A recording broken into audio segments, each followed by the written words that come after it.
Gostaria de começar esse tempo nosso de meditação com a seguinte informação, ou com a seguinte frase. Nem sempre inimigos rugem, às vezes eles sussurram. Vou repetir, nem sempre inimigos rugem, às vezes eles sussurram. Os inimigos, eles não costumam sempre, todavia, chegar todo dia, todas as vezes, de modo espalhafatoso, barulhento. Às vezes alguns inimigos vão chegar até nós de maneira sorrateira, sussurrenta, silenciosa. Esta verdade eu aprendi ao ler um autor conhecido chamado J.R.R. Tolkien. Ele escreve em um dos seus livros a história de um hobbit. A história é uma jornada inesperada. A história de um hobbit é um ser pequeno que é convidado a entrar numa jornada a fim de vencer um grande dragão que está guardando uma montanha solitária e um tesouro precioso. Só que, como toda a jornada, o caminho, o percurso tem os seus desafios. O que o hobbit vai encontrar são figuras como orcs, que são figuras monstruosas, goblins, animais estranhos, super omegas, aranhas, e toda essa literatura desse autor chamado Tolkien dá para nós a ideia e a visão de que essa jornada empreendida por tal hobbit, esse ser pequeno, é uma jornada muito desafiadora. Até que eles chegam, o hobbit chega acompanhado de alguns anões até essa montanha, e eles encontram lá um grandioso dragão que guarda esse precioso tesouro. E esse dragão, ele tem uma afeição monstruosa, sai fogo de suas narinas, a sua voz é assustadora, as suas escamas são assustadoras. E ao vencer esse dragão de maneira quase que miraculosa, tanto o hobbit como a cidade do lago, também os anões, que vencem esse dragão, nós nos deparamos de que o principal inimigo, a verdade de que o principal inimigo não era o dragão em si. O principal inimigo começa a dar as suas caras, agora não de maneira espalhafatosa, estranha, aterradora como a figura do dragão. O principal inimigo começa a surgir dentro do coração de um anão chamado Thorin, Escudo de Carvalho. Thorin começa a alimentar em seu coração um sentimento ganancioso, de estranheza, de vingança, quase que um apego excessivo àquilo que é considerado precioso para ele, o tesouro, e por isso encontra ali dentro de seu coração um grande inimigo. Essa história revela para nós, mais uma vez, a verdade de que nem sempre inimigos eles vão sussurrar. Nem sempre os inimigos serão aqueles seres ou aquelas situações que são grandiosas demais. Às vezes os inimigos vão chegar até o nosso coração de maneira silenciosa, quase como na ponta dos pés, de maneira quase que imperceptível. E se nós não cuidarmos, pode ser que esses inimigos sejam capazes de nos paralisar dentro da nossa jornada. O texto de hoje que nós queremos trabalhar, a pregação de hoje tem como tema os inimigos da nossa missão. E eu quero carregar você, levar você para que nós possamos entender essa verdade de que nem sempre inimigos sussurram, nem sempre inimigos rugem, mas às vezes eles sussurram, no texto de Colossenses capítulo 2, versículo 1 até o versículo 7. Abra sua Bíblia, por favor. Colossenses capítulo 2, verso 1 até o verso 7.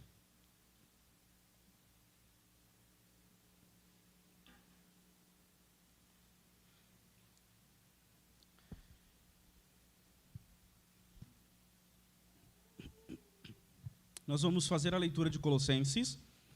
Peço que você mantenha a sua Bíblia aberta.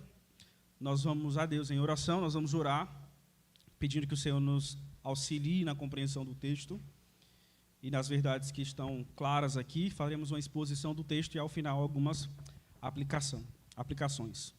Então, Colossenses capítulo 2, versículo 1 diz o seguinte: Gostaria, pois, que soubesseis quão grande luta venho mantendo por vós, pelos laodicenses e por quantos não me viram face a face, para que o coração deles sejam confortados e vinculados juntamente em amor, e eles tenham toda a riqueza da forte convicção de entendimento, para compreenderem plenamente o mistério de Deus, Cristo, em quem todos os tesouros da sabedoria e do conhecimento estão ocultos.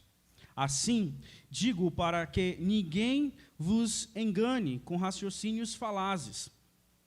Pois, embora ausente quanto ao corpo, contudo, em espírito estou convosco, alegrando-me e verificando a vossa boa ordem e a firmeza da vossa fé em Cristo.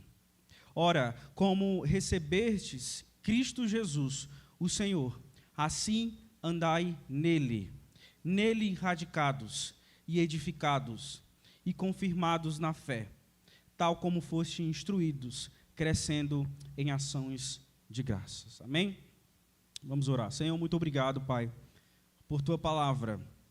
O texto está aberto diante do Teu povo. Nós cremos que esse é o momento que o Senhor comunica aquilo que o Senhor quer à sua igreja. Então, nós estamos, ó Deus, prontos para que, por meio do Teu Espírito, o Senhor tenha liberdade e fale aos nossos corações, gerando a transformação que somente o Senhor pode gerar. Não nos deixa sair destas portas com a mesma visão. Não nos deixa sair deste lugar da mesma forma. Mas nos dá, ó Deus, a graça de, ao ouvir a Tua voz, sermos transformados. É isso que nós queremos no nome de Jesus. Amém. Muito bem, queridos, nós estamos diante de um texto muito importante do Novo Testamento, que é a carta de Paulo aos Colossenses. O texto de Colossenses ele tem sido compreendido por muitos comentaristas como um texto de Paulo em resposta a uma heresia muito complexa de se entender ali no primeiro século, que estava assolando a cidade, a igreja de Colosso. Eu entendo que Paulo sim está tocando na heresia, mas a heresia não é tanto o foco de Paulo. Paulo tem uma verdade, uma tônica em mente e precisa comunicar isso à igreja. E que tônica é essa? Que verdade é essa? Cristo é suficiente. Esta ideia da suficiência de Cristo está aqui impressa na mensagem de Paulo, e Paulo deseja deixar claro isso para os irmãos, porque Paulo tem propósito, tem objetivo. Paulo escreve por razões, Paulo não escreve de maneira alheia, eles têm interesses ao escrever esses irmãos. Uma ocasião gera a escrita de Paulo. As cartas do Novo Testamento são textos ocasionais. Acontece uma situação, uma demanda, uma situação ou situacionais, uma situação em que gera no coração daquele que está escrevendo uma necessidade e por isso ele comunica à igreja. Neste caso, eu tenho entendido que Colossenses é uma carta em que Paulo deseja que a igreja de Colosso entenda e se una a ele na missão de proclamar o evangelho, e existem barreiras que estão impedindo esta igreja de avançar nessa missão. E que barreiras são essas? A barreira número 1 é a má compreensão de Cristo, de quem é a pessoa de Cristo, que é em decorrência da barreira número 2, que são os falsos mestres, que estão rondando a igreja de Colosso, trazendo falsas ideias, falsas doutrinas, não somente sobre Cristo, mas sobre a vida prática, de como eles alcançam uma certa espiritualidade. Então, Paulo faz um movimento muito interessante aqui, neste texto, trazendo a ideia da suficiência de Cristo aos Colossenses, convidando esses irmãos a participarem desta grande missão que é expandir e crescer, avançar o Evangelho. Quando nós dizemos que o tema da mensagem é os inimigos da nossa missão, eu quero que você entenda hoje aqui que missão não é algo que um missionário faz num campo missionário somente. Tá? Eu quero entender e quero que você entenda comigo, a partir do texto bíblico, que nós temos uma vida em missão. Nós estamos em missão. Nós vivemos uma vida em missão. A missão não está destinada somente para aqueles que largaram as suas cidades e estão em dedicação exclusiva em uma cidade no interior, ou na capital, ou em outro país. Não, mas cada crente em seu ambiente residencial, acadêmico, profissional, é um crente em missão. E nós falhamos em compreender essa verdade de que nós temos uma vida em missão, porque muitas vezes nós já ouvimos demais as verdades dos inimigos da nossa missão. Talvez seja uma dessas razões porque talvez essa informação seja estranha para você. Como assim eu vivo em missão? Não sabia. Pois é, pode ser que nós estamos tão prontos a ouvir os inimigos da missão e nós nos distanciamos da ideia de uma vida em missão. E Paulo deixa claro nesse texto de que há sim inimigos da missão e é por isso que ele gasta tempo, esforço, dedicação. O ministério é um ministério de dedicação para que os crentes que creram em Jesus por meio da pregação permaneçam com um olhar fixo na missão. É por isso que nós gastamos tempo, recursos, horas no preparo de uma pregação, para que o povo de Deus seja levado a essa maturidade e a essa compreensão. Então, um pastor que, por exemplo, prepara a sua igreja num domingo e leva o alimento, ele gastou horas, ele gastou dias, ele gastou materiais, ele comprou livros, ele investiu em leituras, em aulas. Para quê? Para que o povo não perca a sua visão, para que a igreja não se distancie daquilo que é o essencial. E Paulo aqui está mais uma vez dizendo, deixando claro, eu me desgasto, eu me esforço para que eles não percam a visão, para que cada crente não perca a sua visão. É nessa linha que nós enxergaremos o nosso texto de hoje. E eu quero convidar você para ver palavra por palavra, ou versículo por versículo, aquilo que Paulo deixa claro aqui para nós. O versículo 1 do capítulo 2 começa da seguinte forma: eu gostaria, pois, que soubesseis quão grande luta venho mantendo por vós. Essa é a primeira afirmação de Paulo aí. Deixe-me ponderar um pouco, porque quando o texto diz para nós, olha, eu gostaria que vocês soubessem, pode dar para nós uma coisa muito sugestiva, uma afirmação muito sugestiva. Por exemplo, olha, eu gostaria que vocês participassem de tal programação. Fica uma coisa muito frouxa, muito solta. Se é por você, se você gostaria, tudo bem.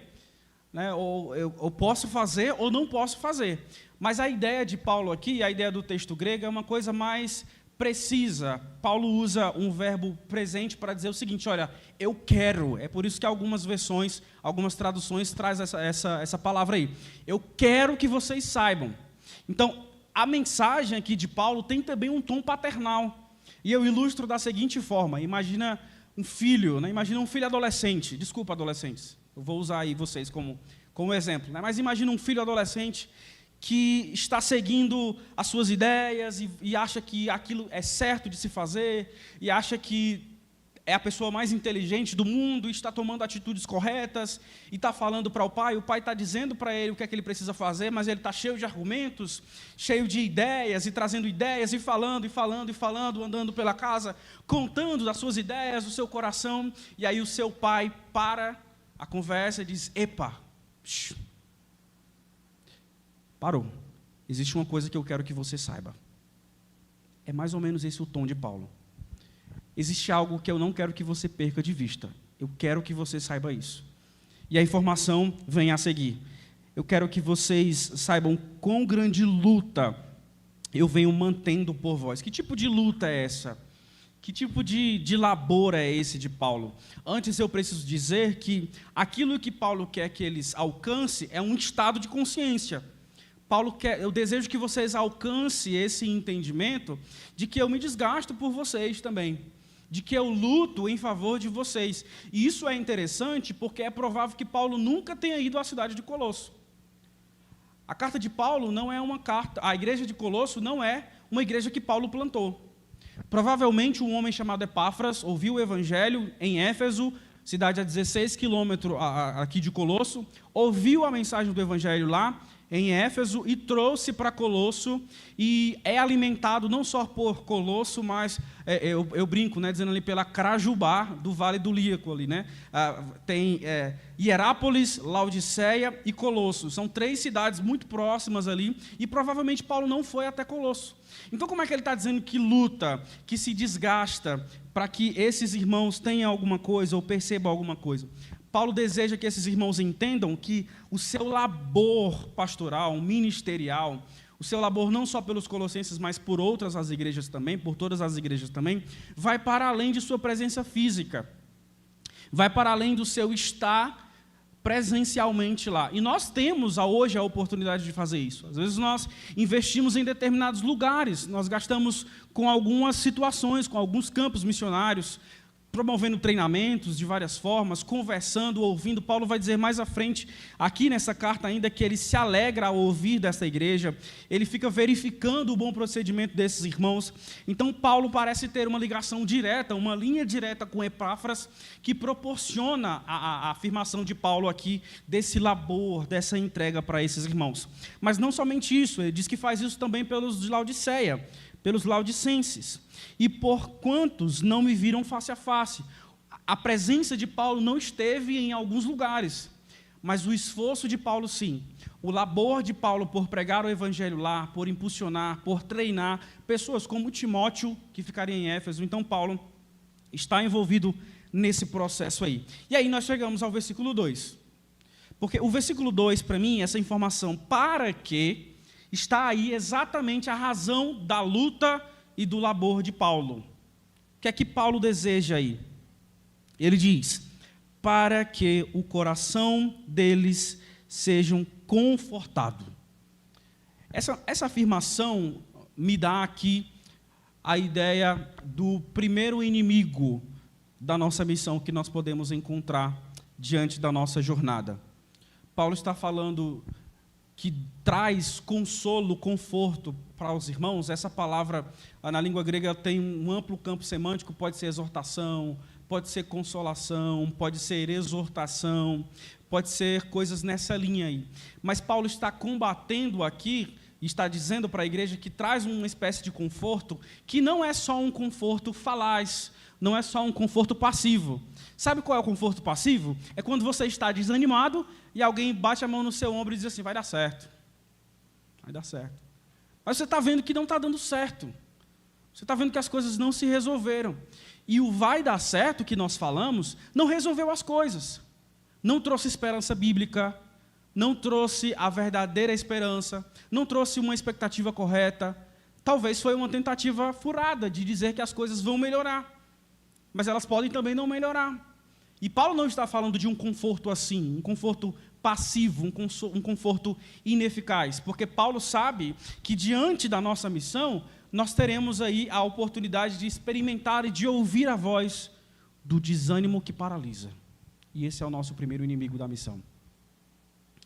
Existe na vida do crente momentos de desânimos, momento em que nós nos encontramos desanimados com relação à missão, com relação à vida cristã, com relação a tudo que nós vivemos como povo de Deus. Mas Paulo está combatendo não um desânimo que vem e vai, ele está falando de um desânimo que paralisa mesmo. Ele sabe que ele tem uma responsabilidade com o povo de Deus, com os irmãos, de trazer conforto e consolo, de modo que esses irmãos continuem sendo impulsionados para a missão, continuem sendo levados a conhecer Cristo, continuem sendo levados a fazer Cristo conhecido. Então, o primeiro inimigo é esse desânimo que paralisa, e Paulo deseja trazer conforto a esses irmãos e essa consolação que gira novamente a engrenagem para que nós estejamos mais uma vez ativos naquilo que Deus nos entregou. Você está se sentindo assim na noite de hoje? Você que nos ouve aqui, você cristão que entende que a sua vida é uma vida em missão, você se encontra nesse momento em um estado de desânimo que lhe paralisa? Ao final nós temos desse texto uma lição, uma orientação da Escritura para o seu coração e para o dia do desânimo que paralisa. Paulo diz ainda que esse desânimo, ela vem decorrente do coração, ou dentro do coração, né? Para que o coração deles sejam confortados.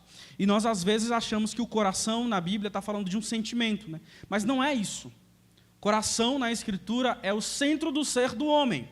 É lá de onde fluem as afeições, os desejos.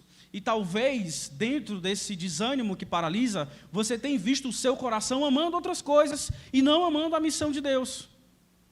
Se afeiçoando por outras coisas, gastando tanto esforço em outras coisas, e não em entender, em buscar entender aquilo que é a verdade das Escrituras, aquilo que é a missão que o Senhor nos colocou. E isso tem frustrado você.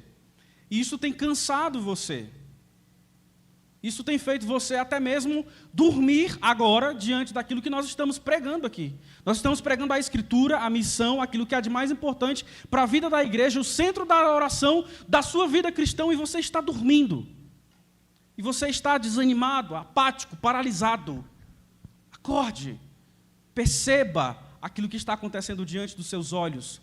A palavra de Deus ministrada, o chamado para que o conforto seja experimentado diante de você.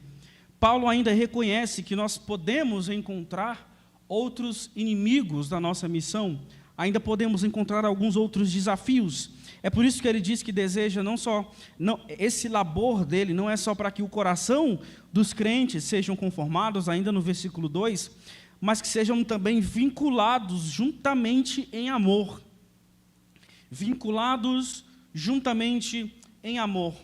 Paulo entende que o seu labor, a sua entrega ministerial, ela é em favor dos irmãos, porque ele sabe que dentro da nossa jornada e em direção à missão que nós estamos fazendo, uma das coisas também que nós podemos encontrar, um dos inimigos que nós podemos ouvir diante dessa jornada, é a tentação de abandonar os relacionamentos sólidos, de abandonar a igreja local, de abandonar o amor dos irmãos, o vínculo fraternal de amor, de paz. E vejam se não é isso. Quando nós estamos desanimados, quando nós perdemos a visão da missão que o Senhor nos colocou, uma das primeiras coisas que nós queremos pôr abaixo é a comunhão com os irmãos. Nós não queremos mais participar de um pequeno grupo, não quero mais. Não estou tão animado para participar de um culto. Não estou tão animado para participar de um momento de oração, eu não tenho mais tanto interesse de estar dentro de uma programação como uma escola bíblica. Eu não quero gastar tempo com isso, eu não quero estar envolvido nisso. Consequência de um desânimo que lhe paralisou diante da visão e da missão. Paulo entende que o convite aqui, o seu labor deve ser para que esses irmãos também sejam vinculados nesse amor, sejam reanimados a viver esse relacionamento cristão, que eles entendam que esse vínculo amoroso é necessário, a igreja é necessária, cristão. Participar, estar diante de um corpo, ser pastoreado, estar amando uns aos outros nessa comunidade imperfeita que o Senhor lhe deu, é necessária, é algo necessário, algo que nós podemos fazer e não podemos abandonar. É por isso que Paulo luta. Ele escreve várias cartas, ele escreve aos Filipenses para que eles parem de brigar, para que eles pensem concordemente no Senhor.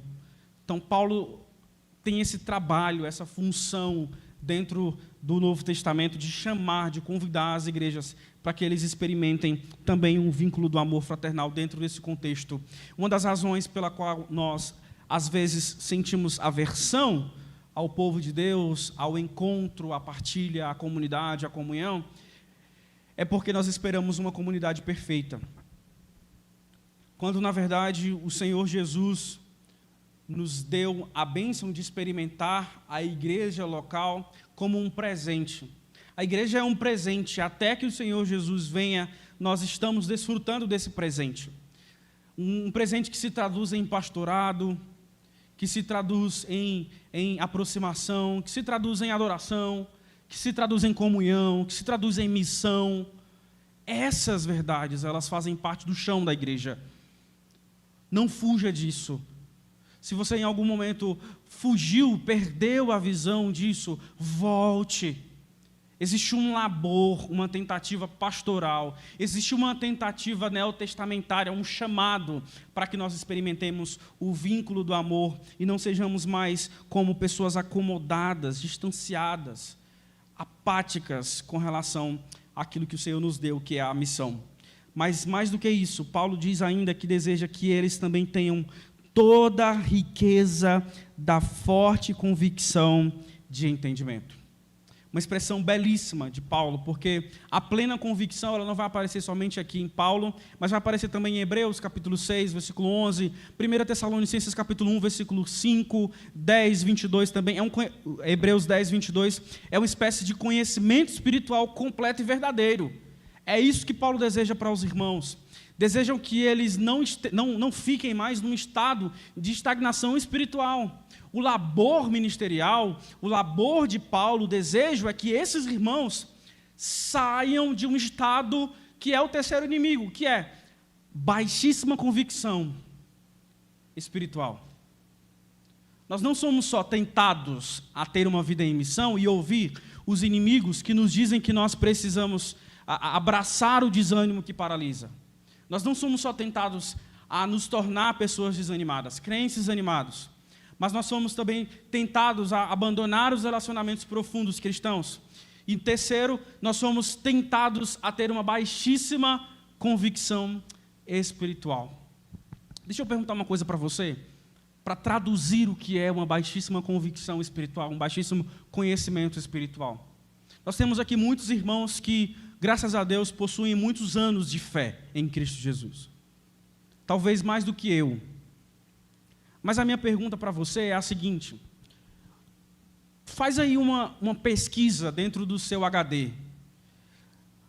Quem é você hoje? E quem era você? Que tipo de cristão você era nos primeiros anos de fé? Será que você consegue identificar um crescimento nesse processo de santificação que nós chamamos de progressiva? Ou você é o mesmo de 10 anos atrás? Ou você conhece as mesmas coisas dos 10 anos atrás?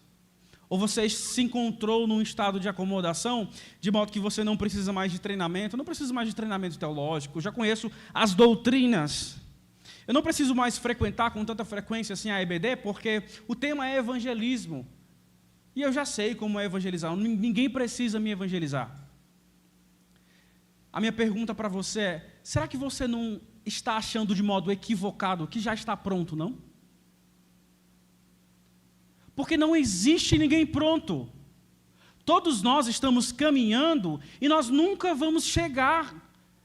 Eu, na posição de ministro, de pastor, não cheguei, não alcancei. Preciso me aperfeiçoar e crescer em forte convicção, em grande convicção, nas riquezas da forte convicção de entendimento espiritual. Preciso avançar, precisamos crescer. Isso é muito diferente de cruzar os braços dentro de uma igreja local e achar que nós já chegamos, eu já alcancei uma maturidade cristã e eu não preciso de mais nada. Agora eu vou cruzar os meus braços e eu não preciso mais crescer. Será que eu estou falando de você? Será que é você que está ouvindo esta mensagem? É você que está nesta condição? Pense nisso.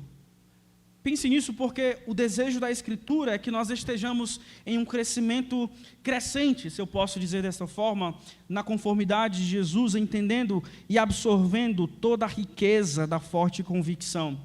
E esse é o terceiro inimigo: nos acomodarmos em uma baixíssima convicção espiritual de quem é a pessoa de Cristo Jesus. Não um conhecimento que envolve informação. Eu sei o que é logos. Tá, mas o quanto isso afeta a sua vida? O quanto esse conhecimento transformacional afeta você? Pastor, eu sei quem escreveu Colossenses, mas e daí? O quanto essa mensagem da suficiência de Cristo afeta a sua segunda-feira de manhã? É com isso que nós estamos preocupados. É por isso que Paulo luta, é por isso que Paulo gasta forças, para que o povo de Deus alcance esse conhecimento, de modo que a segunda-feira, o momento do exercício da verdadeira teologia, se faça real, traduzido na vida cristã. E aí ele segue no versículo 3, dizendo: em quem, ou seja, em Deus, né, em Cristo. Ele terminou o versículo 2 dizendo: para compreenderem plenamente o mistério de Deus em Cristo. E o mistério na Escritura não é como muitas pessoas usam, né? Eita, Deus falou hoje. O que foi que Deus falou? É mistério, né? Não é essa a linguagem, tá? Mistério na teologia paulina é Cristo trazendo como povo de Deus agora não só judeus, gentios, e fazendo a igreja. Esse é o mistério. A igreja agora em Cristo, nessa comunidade, salva, justificada pela fé, e eles agora estão em Cristo Jesus. Esse é o mistério para Paulo. E ele diz, no versículo 4, assim digo, para que ninguém vos engane com raciocínio falazes. O desejo de Paulo de combater a apatia espiritual, de abater o desânimo, de deixar de lado a baixíssima convicção espiritual, é para que eles não sejam presas fáceis para os falsos ensinos, para os raciocínios falazes. Paulo tem em mente aqui a proposta herética dos falsos mestres da cidade de Colosso. E existe aqui uma grande verdade para Paulo. Olha, teologia é necessário para que os cristãos possam responder aos falsos ensinos que rodam e que vira e mexe, assolam e rodeiam a igreja. E isso é real nos dias de hoje também. Em vários contextos, seja na cidade de Juazeiro do Norte, seja na cidade de Fortaleza, seja em várias cidades, nós estamos a todo tempo sendo bombardeados com falsos ensinos, com falsas ideias sobre quem é Jesus, com falsas ideias sobre a prosperidade, com falsas ideias sobre os dízimos, com falsas ideias sobre o pastorado. E o que vai resolver é teologia sólida. São as verdades de Deus claras, proclamadas em seu evangelho, de homens como Paulo, que tem um labor, que luta para que o povo alcance a maturidade e fujam dos ensinamentos errados, dos raciocínios falazes. É esse o ponto de Paulo. Entendendo mais adiante, o versículo 5 diz, pois embora ausente quanto ao corpo, contudo, em espírito eu estou com vocês. Eu estou unido a vocês, alegrando-me e verificando a vossa boa ordem e a firmeza da vossa fé em Cristo Jesus. Essa ligação de Paulo com essa igreja, de estar com ele em espírito, como o texto diz para nós aqui, não é uma presença de Paulo como um holograma, né, dentro da igreja de Colosso, não é essa a ideia, mas é que Paulo está ouvindo com alegria as mensagens, as informações. O capítulo 1 vai dizer para nós que Paulo ouve a situação dos colossenses e se alegra porque eles estão frutificando. Então Paulo se alegra ao ouvir esses irmãos e também verificando a boa ordem, a santidade está em questão aqui desses irmãos. Mas nós avançamos até o versículo 6, porque aqui no versículo 6, Paulo dá mais algumas informações preciosas para nós. Ele diz o seguinte: ora, como recebestes Cristo Jesus, o Senhor, assim andai nele. Essas expressões de Paulo, de andar nele, de nele radicados, de estar nele, é grande parte dos textos que dão a base para nós daquilo que nós trabalhamos um pouco no Congresso, que é a união com Cristo. Quando nós somos salvos, nós não somos apenas livrados da ira, mas nós agora participamos em Cristo Jesus.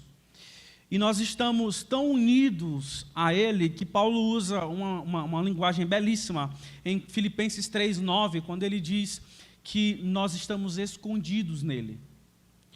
O capítulo 3 aqui de Colossenses também traz essa ideia de que nós estamos em Jesus, em Deus, oculto, escondidos, juntamente com Cristo em Deus, dando essa ideia de que nós estamos tão unidos a Ele, de modo que se alguém procurar João, vai achar Cristo lá, unido. Essa união com Cristo, essa vida em Cristo, se traduz em um movimento que Paulo chama de andar nele. Muito forte, tanto aqui em Colosso, quanto na carta aos Efésios, andar nele, estar em Cristo e viver a vida nova agora, que partilha dessa união com Cristo agora dentro do contexto da cidade de Colosso e nós também dentro do nosso contexto aqui. Ele continua dizendo, nele radicados e edificados e conformados na fé, tal como foste instruídos, crescendo em ações de graça. Paulo deseja que esses irmãos eles estejam tão firmados em Jesus, de modo que os falsos ensinos, as falsas ideias, as falsas propostas não sejam capazes de arrancá-los do caminho. Traduzindo aqui na nossa temática, que os inimigos da missão não sejam capazes de nos arrancar aquilo que há de mais essencial, porque nós estamos firmados em Cristo. Nós estamos enraizados nele. Se você está sendo tentado a dar ouvidos ao desânimo que paralisa, se você está sendo tentado a ter uma aversão ao povo de Deus, um distanciamento da vida em comunidade, eu não estou falando de vir no domingo, estou falando de participar do dia a dia da igreja, de servir a igreja, de abraçar a adoração, de abraçar a missão, de abraçar a visão, de abraçar tudo aquilo que é uma proposta de uma vida em comunidade. Se você está sendo tentado a também se acomodar em uma baixíssima compreensão do que é a verdadeira espiritualidade, nós queremos dizer para você hoje que o convite da Escritura é para que você considere todo o labor, todo o trabalho e todo o desejo também de Cristo Jesus, para que você seja enraizado, esteja edificado nele, andando de uma maneira santa e agradável, que é a maneira que ele deseja. Eu quero chegar às aplicações desse nosso momento. Eu quero trazer aqui algumas lições que emanam desse texto, algumas verdades que algumas delas já foram iniciadas durante o sermão, mas que são verdades que você não pode sair daqui sem meditar nela. Então, talvez você pode não ter captado os inimigos da missão, do que é uma vida em missão. Mas eu peço que você dobre a sua atenção agora, para que você possa ser alimentado e entender quais são os desafios práticos que nós temos ao sair daquela porta. Amém? A primeira delas é: viva a igreja. Não dê ouvidos ao inimigo que diz que você deve se distanciar da igreja. Viva a igreja. Ame a igreja. Valorize a igreja, pois é esse ambiente imperfeito que Deus escolheu para derramar sobre você encorajamento, sabedoria na multidão dos conselhos, exortação e conhecimento de Deus. Uma vida distante da igreja é uma vida cristã perigosa. Eita, pastor, ameaçou agora. Está dizendo que se eu não estiver fora da igreja, eu estou em perigo. É isso mesmo. Uma ovelha distante do seu aprisco, distante do seu pastor, não sendo constantemente alimentada, não sendo constantemente pastoreada, não dividindo a vida em comunidade, não servindo, é uma vida cristã perigosa. É uma vida cristã que pode te levar a minguar espiritualmente. É aqui, nesse contexto imperfeito, que você vai encontrar sabedoria nos conselhos. É aqui, nesse ambiente, que você vai poder ser exortado. Irmão, vem cá, você não me leve a mal, não, mas eu estava vendo esse seu comportamento. Será mesmo que esse é o melhor caminho para que nós possamos andar juntos, em conformidade com Jesus? É aí que você que estava cego, andando, caminhando, como se não tivesse um Senhor, volta a perceber, verdade, eu estava falhando nisso. Muito obrigado, meu irmão, muito obrigado, minha irmã, por me exortar, por me trazer clareza diante da missão. É nesse ambiente imperfeito que a exortação mútua, que uns aos outros se torna real. Segunda lição que nós podemos tirar aqui, a segunda tentativa de pensarmos nesse texto, eu diria que nunca, cristão, esteja satisfeito em sua busca por conhecer um Deus inesgotável. Deus é esse ser inesgotável. Será que não seria uma arrogância grandiosa demais da nossa parte de buscarmos nos acomodar no conhecimento de Deus e dizer: eu já conheço demais, eu já tenho tantos anos de fé, então eu não preciso mais aprender sobre isso, não preciso mais ouvir sobre isso. Deus é inesgotável. Existe muito do conhecimento de Deus para que nós possamos avançar ainda. E eu não estou falando de informação sobre Deus, eu estou falando sobre um relacionamento com uma pessoa. Ele é uma pessoa que muitas vezes nós conhecemos, sim, as bênçãos, os benefícios, o chamado à oração, mas nós falhamos. Nós oramos pouquíssimo. Nós conhecemos o desejo de Deus e o quanto missões é o combustível para inflamar o coração de Deus e a glória de Deus, mas nós falhamos em missão.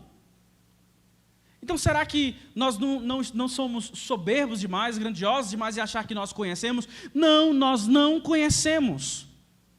Talvez o que nós conhecemos são apenas informações, palavras vazias, hipócritas que nós acreditamos. Mas o que nós fazemos Como é que nós amamos e abraçamos as verdades de Deus?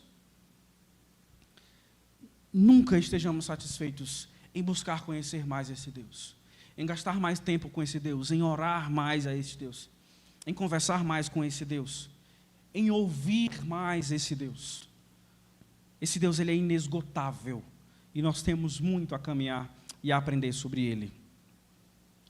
A próxima lição, ela diz o seguinte: ela diz que a única coisa capaz de impedir que você, cristão, e eu, caia em um falso ensino é o conhecimento completo da supremacia de Cristo. Quem Cristo é para você? Você não precisa de mais nada, Cristo é suficiente. Para que a salvação de Jesus alcance você, você não precisou comprar, você não precisou dizimar, você não precisou fazer mais nada. Cristo foi o suficiente para trazer a vida eterna para você. Você não precisa acrescentar mais nada. Digo isso porque, sim, em nossos dias tem surgido grupos que precisam dizer para nós que nós, para mantermos a proposta, a ideia de pertencermos a este Deus, nós precisamos fazer tais sacrifícios.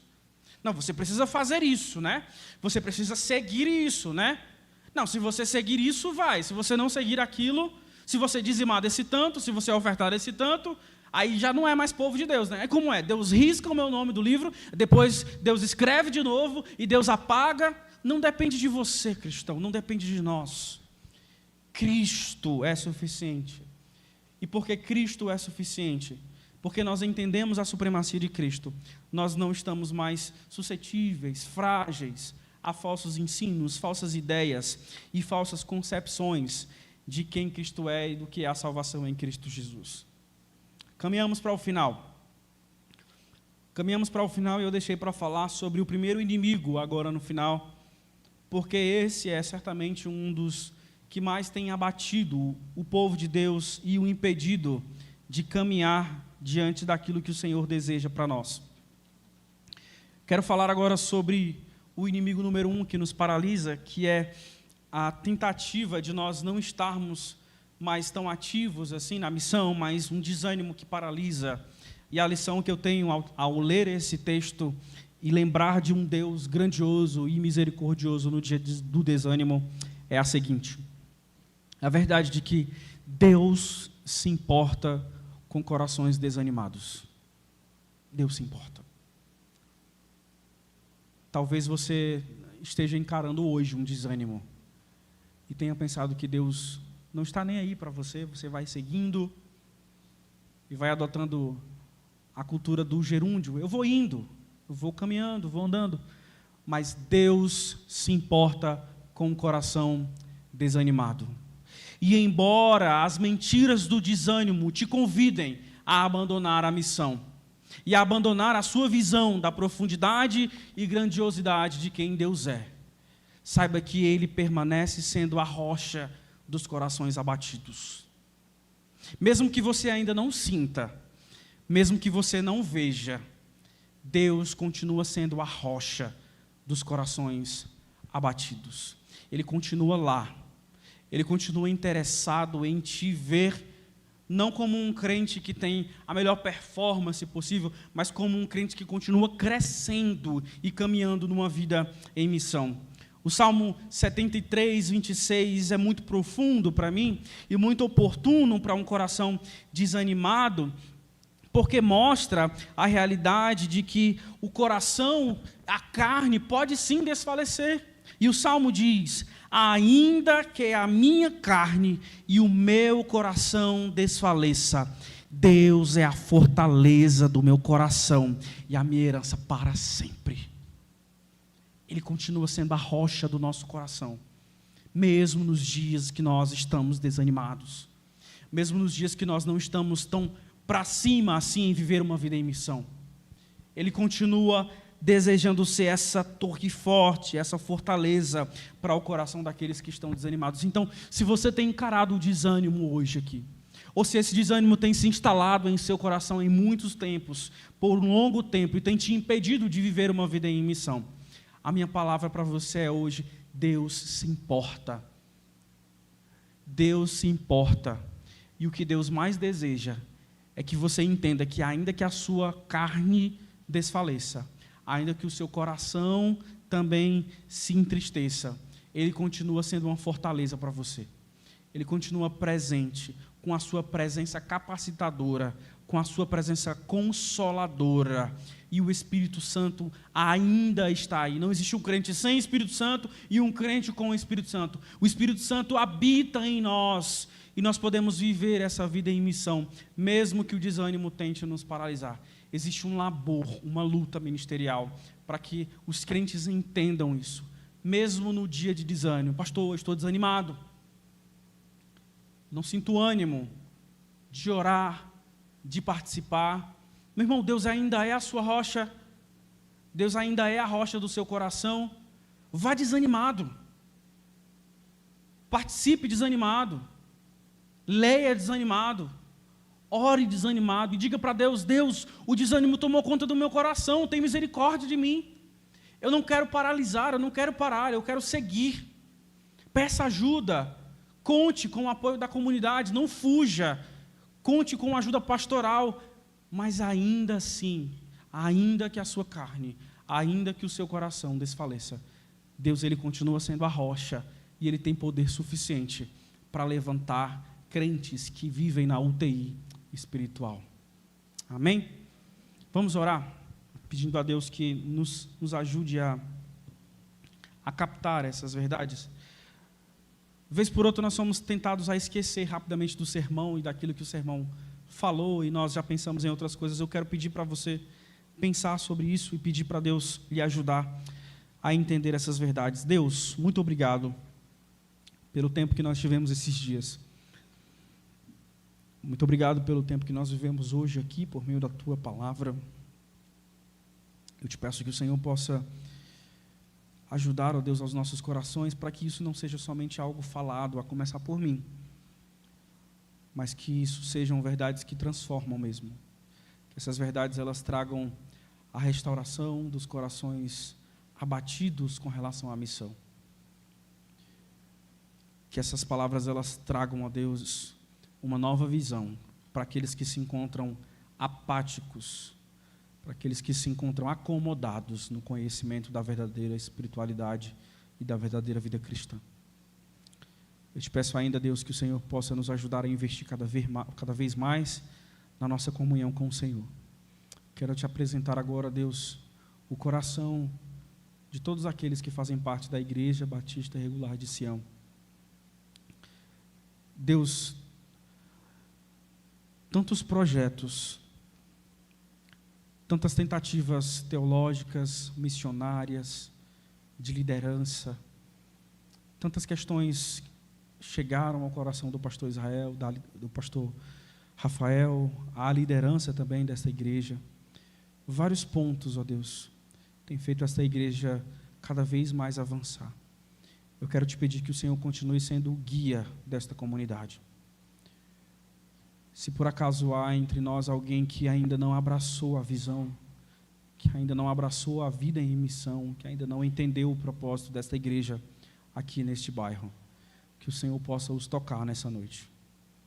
Dá a eles, ó Deus, a chance de experimentar a bênção do que é participar de uma igreja viva. Dá para eles, ó Deus, a chance de experimentar as delícias que é viver uma vida em missão, de estar alinhado com todos os propósitos que o Senhor colocou para a vida do teu povo. Ajuda-nos, Deus, para que essas verdades elas sejam reais, não somente hoje, mas em todos os dias da nossa vida, e que nós prossigamos em te conhecer. Esse é o nosso desejo no nome de Jesus. Amém.